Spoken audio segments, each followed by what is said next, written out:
ఏ తల్లి అయినా తన కొడుకు లైరు అని చెప్తుందా? ఏమంటుంది? నా బిడ్డ బంగారం అంటది. ఏంటిది? ఏమంటుందమ్మా? బంగారం అంటది. నీ బిడ్డ బంగారం, బంగారం ఇతడు కాదు అని తనగా బయటకు పొరపాటున ఆడేమో పిచ్చిని కొట్టానుకో, దేన్ని కొడతానుకో రాయేస్తే పోయి నీ కొడుకు తగిలింటుందమ్మా. అది కావాలి వేసాడా?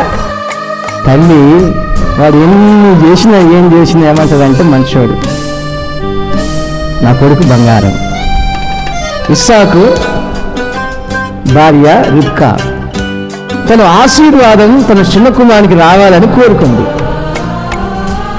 అప్పుడు కుమారుడా, మీ నాన్నగారికి ఏమేమి ఇష్టమో అవన్నీ వండి పెడతా, తీసుకుపోయి పెట్టు, మంచిగా తిని నిన్ను ఆశ్రయిస్తాడు అంటే, నువ్వు అట్లా అంటున్నావు కానీ నేను వెళ్ళిన తర్వాత మా నాన్నగారు నన్ను గుర్తుపెట్టి శపిస్తే నా బతికేం అవుతుంది. అప్పుడు తల్లి ఏమంటుందంటే, రే ఆశీర్వాదం వస్తే నీకు, శాపం వస్తే నాకు, ఆ శాపం నా మీదకి రాని.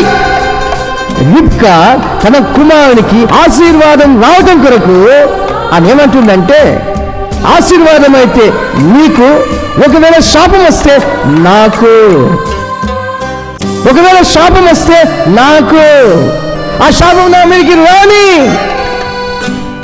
ఆమె దీర్ఘాయుష్మంతురాలుగా ఉండాలి, కానీ కొడుకు కొరకు, కొడుకు ఆశీర్వాదం కొరకు, కొడుకు రక్షణ కొరకు, కొడుకు యొక్క జీవితం కొరకు అర్ధాంతరంగానే ఆయుష్ తీరకముందే అతని మీదికి రావాల్సిన శాపం ఆమె మీదకి వచ్చి ఆమె ముందుగానే చనిపోయింది. యేసు ప్రభు కూడా మనుషుల పాపాలన్నీ కూడా ఆయన మీద వేసుకొని శాపగ్రస్తుడైపోయాడు. గలతీయులకు రాసిన పత్రికలో మనం చదివినట్లయితే ఆయన మన కోసం శాపముగా ఎంచబడ్డాడు. గలతీయులకు రాసిన పత్రిక 3వ అధ్యాయం 14వ వాక్యం. క్రీస్తు మన కోసం శాపమై మనల్ని ధర్మశాస్త్రం యొక్క శాపము నుండి విమోచించెను. నాను మీద వేలాడిన ప్రతివాదును శాపగ్రస్తుడు అని రాయబడి ఉన్నది.